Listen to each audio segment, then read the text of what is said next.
हम दो टाइप की चीजें खरीद सकते हैं पैसे कमाने के लिए। पहले है नॉन प्रोडक्टिव एसेट्स, यानी ऐसी चीजें जो खुद पैसा नहीं बना सकती, लेकिन हम उसे इसलिए खरीदते हैं क्योंकि हमें ऐसा लगता है कि कल को हमें कोई और एक ऐसा इंसान मिल जाएगा जो यही चीज हमसे महंगे में ले लेगा। जैसे कि कोई पेंटिंग या कोई आर्टवर्क हम इसीलिए ले लेते हैं कि कल को इस पेंटिंग को कोई हमसे ज्यादा प्राइस पर खरीदेगा।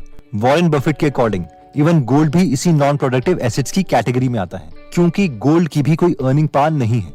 दूसरे टाइप की मेंटालिटी आती है कि हम प्रोडक्टिव एसेट्स बाय करें, यानी ऐसी चीजें खरीदें जिनकी खुद की अर्निंग पावर हो, जैसे कि फार्मलैंड, जहां पर आप फार्मिंग करके भी कई सालों तक पैसे कमा सकते हो और इवन सालों के बाद भी वो फार्म आपके पास ही रहेगा।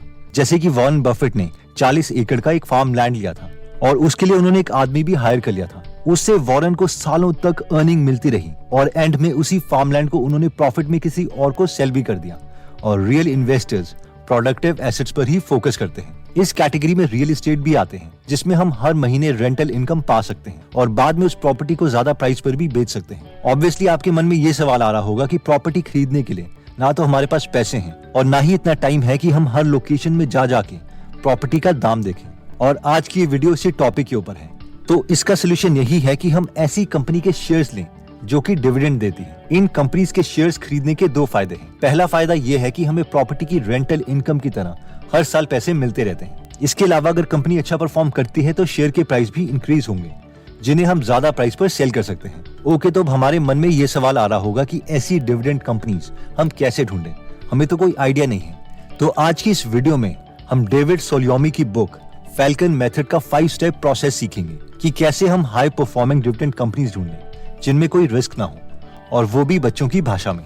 इससे पहले कि हम आगे बढ़े, हमें से मैक्सिमम लोगों का ये सवाल होता है कि ये सारी बुक्स के प्रिंसिपल जो हम सुनते हैं, पढ़ते हैं, जैसे कि the intelligent investors, Peter lynch की फिलॉसफी, बेंजामिन ग्राहम की फिलॉसफी, ये सारे इन्वेस्टर्स तो यूएस के हैं, लेकिन हम यूएस के स्टॉक्स तो ले ही नहीं सकते। तो वैसे तो ये प्रिंसिपल हर जगह यूज होते हैं अगर हम इन्हें अच्छे से समझते हैं तो। वैसे इंडिया से यूएस स्टॉक बाय करना कोई रॉकेट साइंस नहीं है। I mean, कुछ टाइम तक ये प्रोसेस काफी मुश्किल था, बट देन इन मनी ऐप के सुपर सेवर अकाउंट फीचर ने इंडिया से यूएस स्टॉक परचेज और सेल करने के प्रोसेस को बहुत कन्वीनियंट और स्मूथ बना दिया। मैं कुछ टाइम पहले इन मनी ऐप सिर्फ अपनी वेल्थ ट्रैक करने के लिए यूज करता था, बट जब इन मनी एप्लीकेशन के साथ हमने ये कोलैबोरेशन किया, देन आई रियलाइज्ड कि how easy it is to buy US stocks with their application. Account opening process यहाँ पर 100% फ्री और पेपरलेस है और इन मनी से हम zero brokerage and zero commission के साथ US स्टॉक परचेज कर सकते हैं और हमें यहाँ बेस्ट एक्सचेंज रेट्स भी मिलते हैं। Basically more dollars for your rupees. इन मनी एप्लीकेशन से हम टेस्ला, गूगल, एप्पल जैसी कंपनीज के फ्रैक्शनल स्टॉक्स भी खरीद सकते हैं फॉर एज लो एज $0.01 यानी 100 रुपीज। सो हम डिस्क्रिप्शन के लिंक से इन मनी एप्लीकेशन को डाउनलोड कर सकते हैं और अपनी US स्टॉक इन्वेस्टिंग जर्नी शुरू कर सकते हैं। बाय द वे, इन मनी एप्लीकेशन सेबी रेगुलेटेड है और गूगल के security assessment platform Bishop Fox ने भी इन्हें सर्टिफाई किया है। इन्होंने यूएस स्टॉक ट्रेडिंग के लिए ड्राई वेल्स के साथ पार्टनर किया है, जो कि फिनरा से रेगुलेटेड है, यानी financial industry regulatory authority. Okay, तो अब हम आगे बढ़ते हैं और देखते हैं कि हम डिविडेंड कंपनीज कैसे फाइंड कर सकते हैं। Let's start my dear brothers and sisters.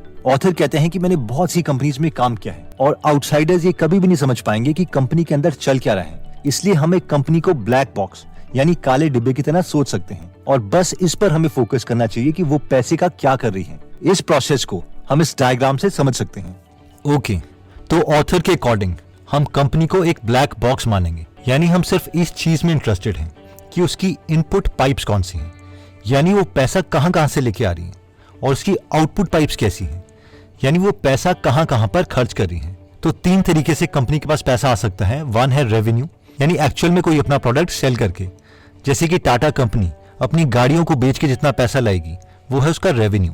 Second है बोरोड मनी, उधार लेके, या तो वो बैंक से उधार लेगी या फिर वो अपने बॉन्ड्स इशू करके लोगों से पैसे लेगी। थर्ड है इक्विटी सेल, अपने शेयर को बेच के भी कंपनी के पास पैसा आ सकता है। तो ऑब्वियसली जो हम ज्यादा इंटरेस्टेड हैं वो है रेवेन्यू पाइप पे। नेक्स्ट है कि वो कहां कहां पे पैसे खर्च कर सकती है। तो ऑब्वियसली पहला है एक्सपेंसेस, जैसे कि इंप्लॉइज की सैलरी, एसी का खर्चा, ऑफिस का खर्चा एंड सो ऑन। सेकंड है कैपिटल एक्सपेंडिचर, यानी अगर हम टाटा कंपनी की बात करें तो जो उन्हें मशीनरी चाहिए उस कार्स को मैन्युफैक्चर करने के लिए, वो उनके कैपिटल एक्सपेंडिचर्स होंगे। थर्ड है एक्विजिशन, अगर बड़ी कंपनी छोटी छोटी कंपनीज को खरीदती है अपनी एक्सपेंशन के लिए, जैसे कि आजकल बायजूस खरीद रही हैं काफी सारी कंपनीज, तो वहां पर भी कंपनी का पैसा खर्च हो सकता है। नेक्स्ट है डेट पेमेंट्स, ऑब्वियसली यहाँ पर जो उन्होंने बोरोड मनी करी थी यानी उधार लिया था उसकी किस्तें भी देनी पड़ेंगी, तो यहाँ पर भी कंपनी का पैसा जा सकता है।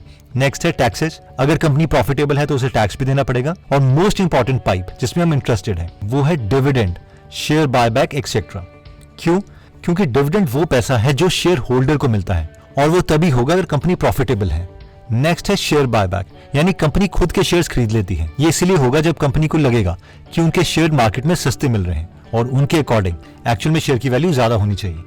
और फाइनली है रिटेन्ड अर्निंग, यानी वो वाले पैसे जो कंपनी वापस अपने आप में लगा देती है खुद को एक्सपैंड करने के लिए, कोई नया प्रोडक्ट लॉन्च करने के लिए या फिर R&D में। तो इस इमेज का आप स्क्रीनशॉट ले सकते हैं क्योंकि ये आपके काफी काम आएगा। अब जब हम इस डायग्राम को समझ गए हैं तो हम स्टार्ट करते हैं 5 स्टेप प्रोसेस से कि हम अच्छी डिविडेंड कंपनीज कैसे खरीदेंगे। इसमें सबसे पहला स्टेप कहता है कि ऐसी कंपनीज की लिस्ट बनाओ जो पिछले 20 सालों से लगातार अपने कस्टमर्स को डिविडेंड पे कर रही हो।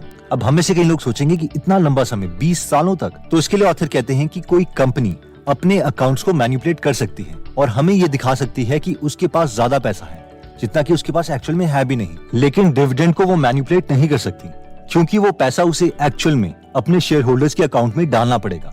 इसके लिए हम फ्रॉड कंपनीज को इमेजिन कर सकते हैं, जैसे कि 7 जनवरी 2009 में सत्यम कंप्यूटर सर्विसेज नाम की कंपनी के चेयरमैन रामलिंगा राजू ने कन्फेस किया था कि उन्होंने कंपनी के अकाउंट स्टेटमेंट्स को चेंज करवाया था और 14,162 करोड़ रुपए को अकाउंट में मैनिपुलेट किया था।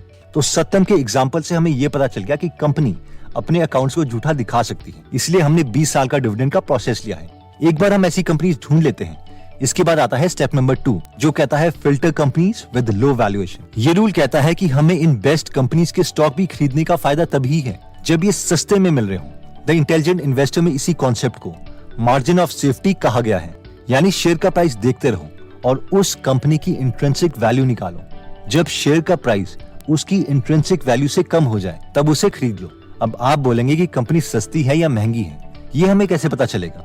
तो इसके लिए 3 फेमस मेथड्स हैं। इस बुक में ये इतना अच्छे से एक्सप्लेन नहीं किया हुआ, लेकिन मैं थोड़ा इसमें पीटर लिंच के रूल्स भी एक्सप्लेन कर रहा हूँ। पहला मेथड है कंपनी सस्ती है या महंगी है। ये पता करने के लिए पहला मेथड ये है कि हम कंपनी के पीई को उसके इंडस्ट्रियल पीई से कंपेयर करेंगे। अब जिन्हें पीई नहीं पता, तो पीई का मतलब है प्राइस टू अर्निंग रेशियो, यानी अगर हमें 1 रुपए 1 साल में कमाने हो तो आपको कितने पैसे इन्वेस्ट करने पड़ेंगे। इसे बैंक के एग्जाम्पल से समझना आसान होता है। तो मान लीजिए कि बैंक में आपने 100 रुपए इन्वेस्ट करें और आपको बैंक से इंटरेस्ट रेट मिल रहा है 5%, यानी 5 रुपए। तो इसका पीई यानी प्राइस हुआ 100 रुपीज और अर्निंग हुआ 5, यानी 100 डिवाइडेड बाय 5 20। तो इसका पीई आया 20, जिसका मतलब हुआ कि हर एक 20 का नोट आपको साल के एंड में 1 रुपया कमा के देगा, दूसरा 20 का नोट 1 और रुपया कमा के देगा एंड सो ऑन। और इन 5 20 के नोट से आपको 5 रुपए मिले। तो हमें ये देखना है कि जिन कंपनीज के शेयर्स हम ले रहे हैं उस कंपनी के शेयर का पीई रेशो उसकी जैसी सिमिलर कंपनीज के कम पीई पे मिल रहा है या नहीं। जैसे कि आप मान लीजिए हैप्पीएस्ट माइंड्स का पीई उसकी इंडस्ट्रियल कंपनी से कंपेयर करते हैं तो वो बहुत ज्यादा है, इसलिए इस कंपनी के हम शेयर्स प्रेफर नहीं करेंगे। इसीलिए नहीं कि ये कंपनी बुरी है, बल्कि इसीलिए क्योंकि ये कंपनी अभी महंगी है। इसको कैलकुलेट करने का नेक्स्ट मेथड आता है पेग रेशियो, यानी जो पीई है कंपनी का उसे उसकी अर्निंग ग्रोथ रेट से डिवाइड कर दो। अगर ये नंबर 1 से कम है तो कंपनी सस्ती है वरना महंगी। नेक्स्ट है डिस्काउंटेड कैश फ्लो मेथड। अभी काफी लंबा कैलकुलेशन है, लेकिन इससे रिलेटेड वीडियो मैं बाद में बना दूंगा। एक बार हमने ये देख लिया कि कौन सी कंपनी की वैल्यूएशन अभी सस्ती है, फिर आता है स्टेप नंबर 3 जो कहता है 3 हर्डल्स टू फिल्टर देम, यानी स्टेप 2 में जो कंपनीज आई थी उनके 3 नंबर कैलकुलेट करो। और ये 3 नंबर्स हैं dividend yield, free cash flow yield and share holder yield. तीनों नंबर्स को हमें कैलकुलेट नहीं करना है, ये हमें ऑनलाइन मिल जाएंगे। बस इन्हें बहुत सिंपल भाषा में समझना है कि ये नंबर किन चीजों को रिप्रेजेंट कर रहे हैं। डिविडेंड यील्ड हम निकालते हैं कंपनी अगले साल हमें कितना पैसा पे करने वाली है, डिवाइडेड बाय कंपनी का अभी शेयर प्राइस क्या है। सो लेट्स से कि कंपनी हमें 10 रुपए पर शेयर पे कर सकती है अगले साल और हमें एक शेयर खरीदना है 100 रुपए का, तो इसका डिविडेंड यील्ड बनेगा 10 डिवाइडेड बाय 100, यानी 10%। नेक्स्ट है free cash flow yield. Free cash flow का मतलब है कंपनी का वो वाला पैसा जो अब उसे कहीं भी खर्च नहीं करना है, ना कंपनी के कैपिटल एक्सपेंडिचर में। इसे हम कैलकुलेट करते हैं इस फॉर्मूले से। एक शेयर कितना फ्री कैश फ्लो कमाएगा डिवाइडेड बाय शेयर का करंट प्राइस कितना है।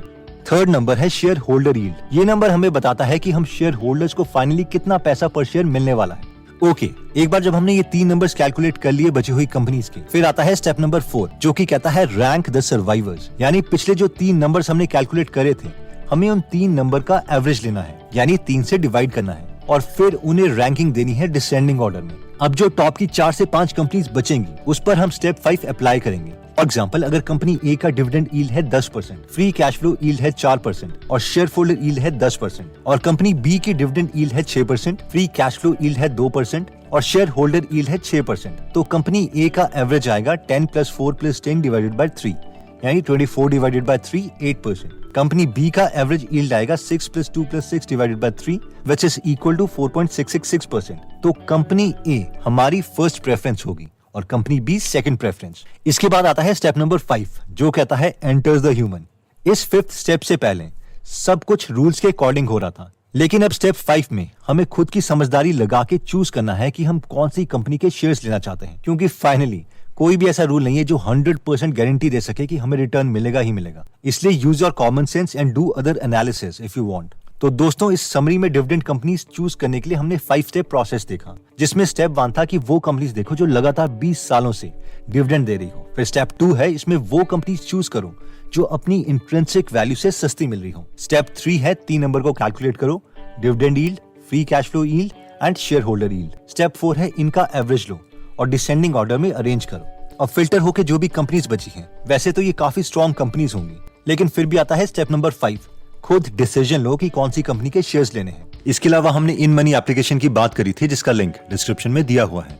दोस्तों, अगर आप इन्वेस्टिंग के बारे में और नॉलेज मिस नहीं करना चाहते तो आप गीगल एप्लीकेशन डाउनलोड कर सकते हैं, जहां पर 150 से ज्यादा बुक समरीज फ्री में हिंदी में अवेलेबल है और हर हफ्ते हम एक बुक समरी ऐड करते रहते हैं। ये एप्लीकेशन दोनों iOS और एंड्रॉइड में अवेलेबल है। तो अगर आप इस एप्लीकेशन में इंटरेस्टेड है तो इसका लिंक हम डिस्क्रिप्शन और फर्स्ट कमेंट में दे देंगे। एनीवेज दोस्तों, इस वीडियो को आप अपने फ्रेंड्स या फैमिली मेंबर्स के साथ शेयर कर सकते हैं जिन्हें इन्वेस्टिंग में इंटरेस्ट है। अगर आप ऐसी नॉलेजेबल वीडियोस मिस नहीं करना चाहते तो सब्सक्राइब करने के बाद बेल का बटन दबाना मत भूलिएगा। आप कमेंट करके ये भी बता सकते हैं कि आप नेक्स्ट वीडियो किस टॉपिक पर चाहते हैं। जल्दी हम आपसे दोबारा मिलेंगे। जय हिंद।